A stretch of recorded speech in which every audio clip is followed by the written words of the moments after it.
And good afternoon, Steeler Nation, and this special game day edition preview here of the Man of Steel podcast. Well, of course, yours truly, Charles Prodigy Richey. You can follow me on social media on Twitter and Instagram at Prodigy Richey. For the Man of Steel podcast on Twitter, it is at Man of Steel CJR and at Man of Steel Nation on Instagram right now. Pittsburgh Steelers and the Philadelphia Eagles will be locking horns this afternoon for their 79th meeting overall all time and head-to-head matchups. Steelers, unfortunately, are on the losing end of that stick, which puts the Eagles at 48, 28, and 3 over the Steelers all time. Steelers have a 373 win percent. However, they are a game under 500 all time when playing in Pittsburgh at 1921.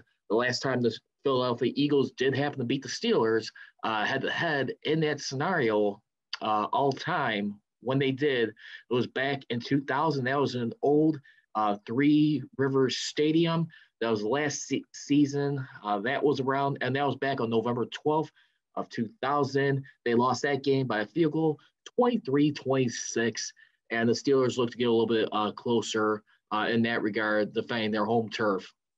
And definitely like to hear your thoughts. I know there's a lot of people questioning how much this forced bye week they just recently had a few weeks ago, or over a week ago, is going to disrupt a momentum starting at 3-0, trying to go to 4-0. They were originally slotted to face the Titans last Sunday on October 4th, but due to reports people around the organization and players violating COVID protocol, you saw how the NFL had to investigate things right now. So they're going to be having their game on Tuesday Night Football, which sounds kind of funky if you ask me. But then again, this is the world that we're living in, the new normal. They seem to be clear to go. They'll be playing the Buffalo Bills at Tennessee on CBS. That'll be a 6 p.m. Central Standard Time kickoff in that regard. And there was a lot of legitimate concerns right there, thinking like, well, what is if the Titans can't play that game versus the Bills? Was going to be possible if they may have had to forfeit their game against the Steelers coming up. I mean, there was a lot of concern right there. I mean, considering the fact for right now, the Steelers got to play 13 straight games the rest of the way. But when you actually look at it too, I mean, I don't think this is all that bad because remember, I think the last time they played that many games in a row, I want to go back to as early as 2013. Remember, they started off the season. Well, no, actually, I'll take that back. 2012. 2012 is where they started off the season 1-2. They split their first two games against the Broncos and Jets, and then they lost a late game to the Raiders. I'm not sure if it was an overtime or not, but anyway, I mean, the Steelers went to 1-2. They took their bye week, and they were able to take care of business in October, losing one game that season. And that's the thing right there. They had to play the rest of the way. I mean, what was the worst case scenario? They just finished off 8-8. I mean, between about a little over a month later, you had Ben Roethlisberger go down with an injury to the Kansas City Chiefs. He was out for nearly a month right there, for over a month at that point, and that really hurts the momentum right there. I think at the end of the day, the Steelers right now, I mean, like Mike Tomlin was always continuing to say, it's been one fail, all fail. So pretty much everybody being in lockstep for the season, trying to hold everybody accountable. And you know what the discipline message is being around here, I mean, with the Steelers group, as they try and cap off a successful 2020 campaign, as does the NFL, trying to finish the season in right now. So we're going to be possibly anybody who's violating COVID protocol could probably be facing up to suspensions or possibly forfeiting of games. And that's the last thing I think people would like to have. I mean, obviously, if you're the Steelers, you want to play your opponents, but at the same time, too, I mean, what's always been the narrative with Mike Tomlin, one of the things he's always preaching, control what you can control. And that's the thing right there with this ball club right now as we get ready to go into it right now on this game day edition as we inch a little bit closer right now. Steelers have a chance to go to 4-0, and that'd be the last time since Chuck Noll's Steelers did it back in 1979. Will it translate into a Super Bowl year right there, as that they did right there? Special group of characters. We'll wait and see, but amazing so far. Not even under the Bill Cowher or Mike Tomlin era yet to date. Bill Cowher has never started off his team 4-0. I mean, which I found pretty shocking.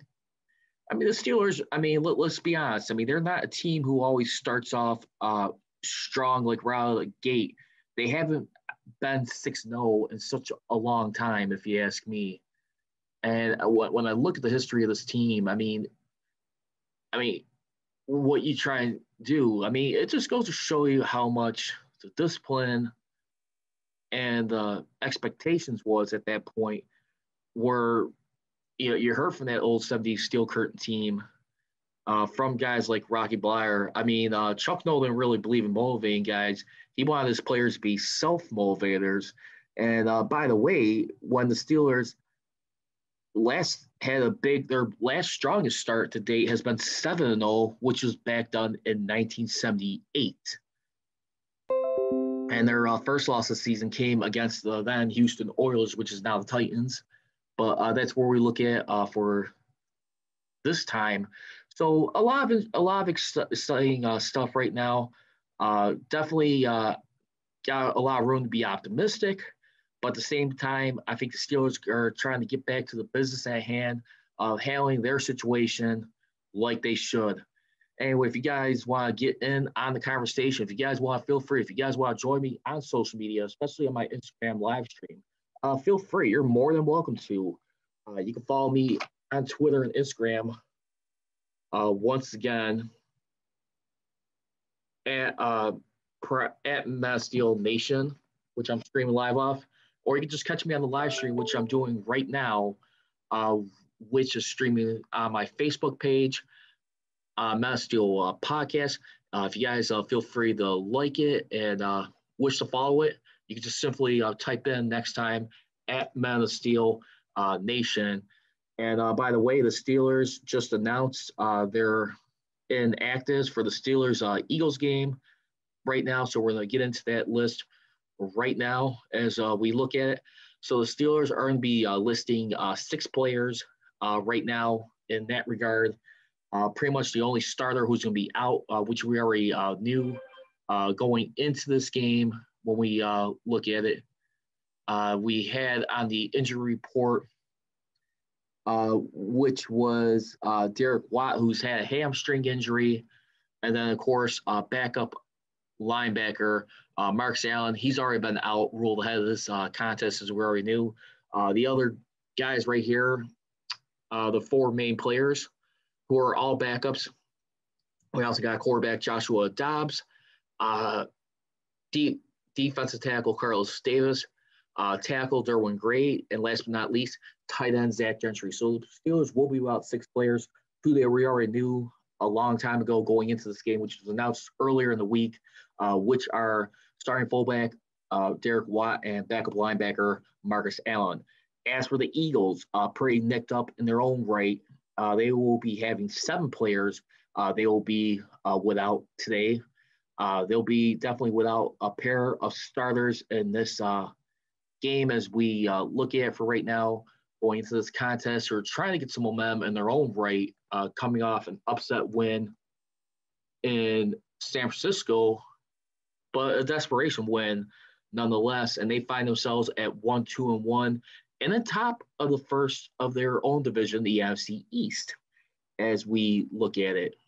And for them, when we look at who they're going to be without going into this game right now for this contest, as we look at it for today's game under Doug Pearson, they will, and please excuse the stalling here. So they're going to be definitely without at least 3 starters in this game. That'll be a pair of wide receivers, Deshaun Jackson and Alshon Jeffrey. The situation with when we look at it with the Eagles, Alshon Jeffrey has an illness and foot injury, and Sean Jackson has got a hamstring injury. So that was reported in that contest. So they'll be without those two. Big weapons be without, definitely for Carson Wentz, I should believe, right there. And when you look at, you figure that'll play into the Steelers' hands, but we'll see about that as we look at, as far as like the rest of the injuries on the Eagles team. When we look at it, they had at least two other, so they have like a total in this contest, 8 starters who are listed on the injury report, which were left defensive tackle Fletcher Cox, and then you also, who was dealing personal, Nate Herbig, left guard, groin injury. He was limited in the first day of practice, but full participant on Thursday and Friday. Then we also had right tackle Lane Johnson, dealt with an ankle, limited practice on Thursday, did not practice on Wednesday, but he did practice on Friday. You also have center Jason Kelsey, who's dealing with a hip injury, limited on Wednesday, full participant the rest of the way. And then, like I said to you, also had Avonte Maddox dealing with an ankle injury. He did not practice all week. He's definitely the other guy who is out for today's game. And then, of course, Rodney McLeod, free safety, hamstring, did not practice, limited participant, and full participant as we look at right there. So, yeah, those are the 3 players. Once again, they will definitely be without 3 starters. Once again, as wide receiver Deshaun Jackson, Alshon Jeffrey, and last but not least, quarterback for that team, which is Avonte Maddox here. Again, if you guys want to, feel free and tune in on the live stream. Like I said, you can definitely catch me streaming live right now on my Instagram page, which is at Mass Steel Nation, and of course on my Facebook page, Mass Steel Podcast. So let's get into some other topics as we get ready to get into this game right now. Speaking of which, too, one of the impressive things, a few noteworthy stats other than Mike Tomlin era since coaching his team in his 14th season. Man, time flies right there. But for the Steelers right now, it's that time of month again when, with Mike Tomlin and his group, Hoctober, not October, Hoctober, the way I like to call it. And the reason why I say that, 35-14 all time in that month. 35-14. Just let that sink in. 35-14. When we look at what Tomlin's group does in that month, that's usually like their favorite month where they really like to start hitting their stride. If you ask me, and where they really start to like generate, and it's like their second best win percentage. They're perfect in January under Mike Tomlin, never losing in that month at perfect 5-0. But then you also got, like I said, you got October, 35-14, 714 win percent. The next month that comes in right behind that, following that October month, you got December right there where they're 38-20-0 at 655. Then you got November 32-19-0, 627, and of course September 26-21-1 to start the season. And today's game will be on Fox Sports for today's contest, as we'll be having the guys calling this action for today as we look at it going into this contest. The Steelers will be having the broadcast team coming up today for today's contest versus the Eagles on Fox Sports. It will be Kenny Albert and Jonathan Vilma, along with Shannon Spake, if I'm saying that correctly. So get ready for Kenny Albert, son of Marv Albert, and Jonathan Vilma right there, who's done pretty decent on the Fox broadcast. We'll be seeing that on Fox Sports today. The Steelers, which, by the way, too, as we look at it for this contest here, when playing all time on Fox Sports, 34-12-1, 734 win percent. when playing on that station. So that's another good encouraging sign right there. And plus, well, that's all their home games. So all their home games is 34, 12, and 1, 734, 1%. And then in its entirety, even the times when they played those games on the road for the first time against the Raiders and the Browns in the last 2 seasons, they're 34, 14, and 1. So they haven't won on the road under Fox Sports, but at home they only lost 12 games as opposed to 14 in its entirety. So that is very good, very exciting right there. If you ask me, if I'm a Steeler fan, I'm definitely looking at that as a huge advantage right there, playing on that station. I mean, considering what they've proven over the years, if you ask me, and I just really feel like that's something to be definitely noteworthy. I mean, when it comes to that, and we'll see what that translate into. But I mean, Fox so far playing on that station has been their number one win percent all time as a team. That's a good sign right there. And let's see if they can take care of business.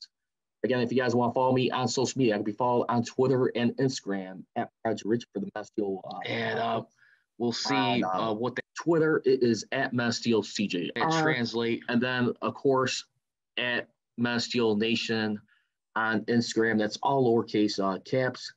And then you can also check out my many podcast platforms I just put out there in the description right there.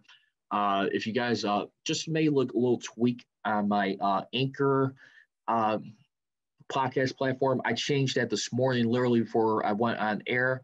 So pretty much, if you guys want to search for my Masteel podcast on there, which also has my shows for On Deck on ChicagolandSportsRadio.com, just simply just type when you go for the description, when you're on Anchor.fm, just type in Crunch Time Presents Masteel Podcast and On Deck. It shows both my shows right there. So you can definitely catch all my content right there as well, which puts me on platforms such as Breaker, Google Podcasts, Overcast, Pocket Cast, Radio Public, CPBC, and Spotify. And I'm also on Mixcloud and SoundCloud right there. Hear a lot of my stuff. The only thing is with SoundCloud, you're not going to hear my On Deck on ChicagolandSportsRadio.com shows. It's mainly dedicated to Masteel podcasts, which I've been starting on that platform about a few months ago. So again, definitely like to hear more of your thoughts. I want to hear your keys of the game going to today's victory. Do you feel like in some ways this could be a trap game in a way for the Steelers not playing against the Titans? I mean, Bob Labriola seems to feel like it doesn't create any advantage or disadvantage in the situation. I mean, for today's contest, I mean, he really doesn't think it really does much favors. I mean, when we look at it, I just feel like for right now, what we got to look at the bottom line is this. He looks at it from like a worker standpoint. If you're working on the job, someone's not adhering the protocols, you're going to be very disappointed that someone was not following the rules, and it's going to put a little bit more pressure on you to labor a little bit more possibly. And I think that's the biggest concern he put on there when we look at it. And when we look at, I mean, from that point of view, I can't really say I really disagree with him too much. I really do feel like right now, what we got a situation going on right here. I mean, the Steelers have been doing their part. They have to adjust. I had to get a little bit special taken care of. I mean, since they didn't find out to the end of the week that their game against the Titans was canceled. And so when you look at it from that point, I mean, yeah, I mean, you can't speak for everybody. There are going to be some people that are frustrated. But at the same time, too, I mean, you could only, like I said, like Mike Tomlin's been banging the drum, but we can only control what we can control as a team. I'm just quoting him right there. And we'll see what that does for this contest right here. And that's about it. So definitely want to honor for this month right now in October to all the women right there. Breast Cancer Awareness Month right here. There's always been a lot of notable contributions made to that support right there. When we look at it, I mean, for the seasons, and when we look at it, and then we also had one yesterday. that happened yesterday, back on October 10th, was a World Mental Health Day, if I failed to mention that, for global mental health education awareness and advocacy against social stigma, which was celebrated back in 1992, 28 years in the making for the World Federation for Mental Health, uh, and which has a global mental health organization with members and contacts in more than 150 countries. To all the people who are going through that right now, as a country as a whole, in many different situations, especially during COVID-19, or we got racial protests, or just anything that we're trying to survive off. I just want to let you know I am praying and pulling for you guys. I hope that everyone finds the proper mental sanity to satisfy yourselves and make sure we're all in good spirits here. So, like I said, I definitely want to acknowledge that for this month right now, and definitely something to be noted here for a good cause right now. So let's get into more topics regarding going to this contest right now. I did mention that the Steelers are 35-14 all time uh, in the month of October, which I call Hoctober. They're also 9-4 all time under Mike Tomlin, one coming off a bye, 692 win percent. So that's a good sign right there. So the Steelers will be looking to get their 10th win under Mike Tomlin when coming off buys during the season. This will be the first time they'll have to play like at least 13 straight games since 2012. So that's one thing to pay attention to. I mean, honestly, to be honest with you, I mean, with the COVID, I mean, that's one big concern. Uh, and like, I believe it was Tim Benz I was listening to on Steel Nation Radio going into this podcast. I mean, when you look at people who right now, I mean, when you got people in schools, student athletes trying to get their scholarships together or try and get themselves recognized into a pro level, and you have certain governments like blocking. I know for Illinois right now, I believe it's like when we look at it for this season. I mean, like I said, we got JB Pritzker right now in Illinois, and right now he's been like having to like ban like any like high school or collegiate sports going right now. And right now, I mean, he's been a little adamant about reopening things right now. And he had like a lot of like here in the state of Illinois, athletes' parents bring pleas to the governor door to lose restrictions on sports. I mean, that's one thing. That's a sad reality that people are going. I mean, get statements like people from low income communities want to have videotapes and stuff. And by the time where we get our soccer season, our volleyball season, except for schools and stuff, will already be done. And we don't want to be left behind, said Chicago public school student and volleyball player Elizabeth Barajas. And yeah, I mean, that's one thing right there. You see how it's affecting everybody in that regard, too. And it's tough. I mean, I look at life at the end of the day, too, aside from this being like a football game. I mean, you know, everybody gets dealt a different hand, unfortunately, at the end of the day. It's not always the best hand, but sometimes we also got to find a way to do with what advantages we got, what opportunities we're given. And sometimes, you know, patience is a virtue, but at the same time, too, I can't speak for the people who are younger right there who feel like their lives are being altered because of this pandemic, what they could do, because how much everyone's got to be practicing safely.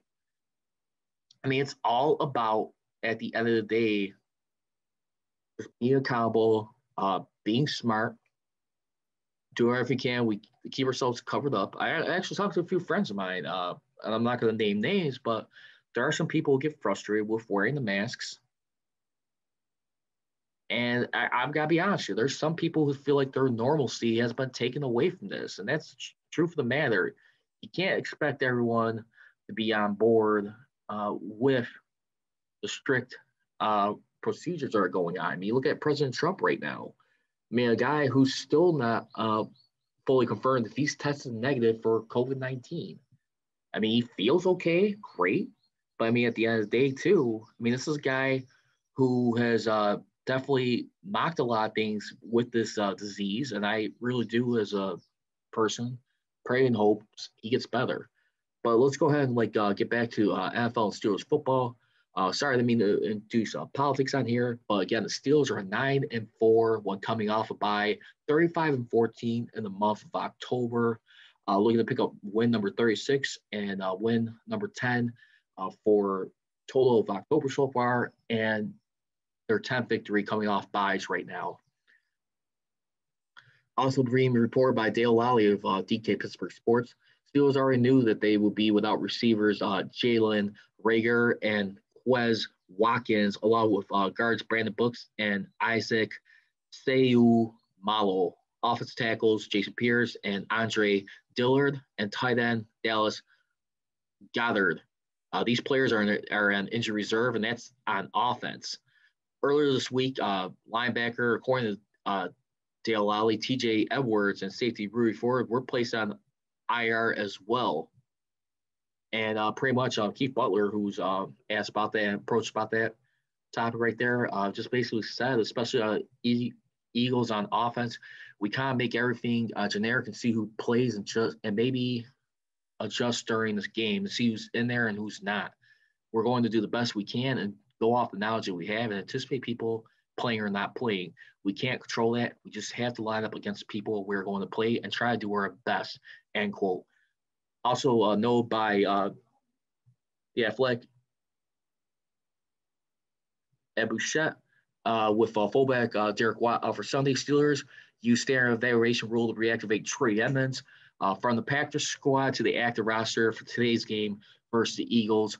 That was announced yesterday afternoon. I don't know if everyone got a chance to see that, but that's what we got in store going in for today's game against the Eagles right now. Steelers looking to get back at 500 at home all time in Pittsburgh when playing the Eagles head-to-head. Other than that, they got their butts handed to them all time when playing this team. And once again, all-time head-to-head record against against the Eagles on here. They're right now 28-48. So let's go ahead and get right into keys for the game for today's contest. Just wrap up here for the Steelers versus Eagles. I'm going to go with key topic number one. Steelers are ranked fourth in average time of possession per game at 32 minutes and 41. That's fourth in the league right there. I think that's going to be important. How do you win that time of possession right there? Simple. You got to win the battle at the line of scrimmage by not only protecting Big Ben, but also controlling the run on both sides, offense and defense. Steelers have allowed the fewest sacks at 5, which ranks 27th, which is good plus right now. And our second in sacks on defense with 15, while the Eagles are number 1 at 17. So that right there is going to tell me it's going to be the offensive versus defensive line in this contest. That will be key right there. So you have to get the run game going early. I don't think the Steelers could get away with having late surges late throughout the game. So you're going to have to find a way to pick up right now. If we're going to see a heavy dose right now of Connor, and along with McFarland, I'm not sure how much snap space Snell's will be getting, but when we look at this game right now, I mean they're ranked 20th in rush yards at 419 off of 90 carries, averaging 4.7 yards per attempt. They're number 1 in stopping the run, allowing 162 yards off 61 attempts. And for this season too, they converted third downs 18 for 45, which is 40%, which ranks 20th in our last in the league, which with combined first downs for 63. So right there, like I said, control the time possession. They're ranked 4th in the league at close to 33 minutes. Control, and then it leads into winning the battle of the line of scrimmage by protecting Ben, and then protecting Ben against the Eagles' number 1 pass rush for 4 games. Then you also got to get the running game going. You got to improve that. Definitely would like to expect to see a 1-2 punch. and then just do a better job converting the third downs. I think the Steelers could go to 4-0. We'll see, but it's going to be a tough one to dig out, no doubt about it. I just don't feel like the Eagles are a team just like the NBA Finals right now. You got the Lakers and the Heat. A lot of people expecting that Miami Heat team to roll over right now. They're not. They're not the team throughout the NBA playoffs who's going to be eliminated in 5 games. It's the first time the Lakers will be going to 6 games this postseason right there. I'd like to hear who your thoughts on who you got for tonight's matchup. Do the Lakers hang on, wrap it up tonight, or do we see a game 7 and a possibly upset of the series right here by Jimmy Buckets and the Miami Heat? That'll be an interesting storyline. But at the end of the day, yeah, I love the time right now. Enjoy the moments that we have. And that's going to do it here for this edition here of this game day preview of the Men's Steel Podcast. Once again, I'll be followed on social media on Twitter and Instagram at Prodigy Richey. For the Men's Steel Podcast on Twitter, it is at Men's Steel CGR, and on Instagram at Men's Steel Nation. And once again, feel free to check out my podcast platforms. You can check me out, like I said, Mixcloud, SoundCloud, and then check me out on Anchor.com, Anchor.fm. Search simply Crunch Time Presents Men's Steel Podcast and On Deck, which shares both my shows right there. You can see all my content right there. I'm on platforms, once again, on Breaker, Google Podcasts, Overcast, Pocket Cast, Radio Public, CPVC, and Spotify. As always, leave you. Don't be trolling. Be rolling. Here goes Sirs. Here we go. I gone.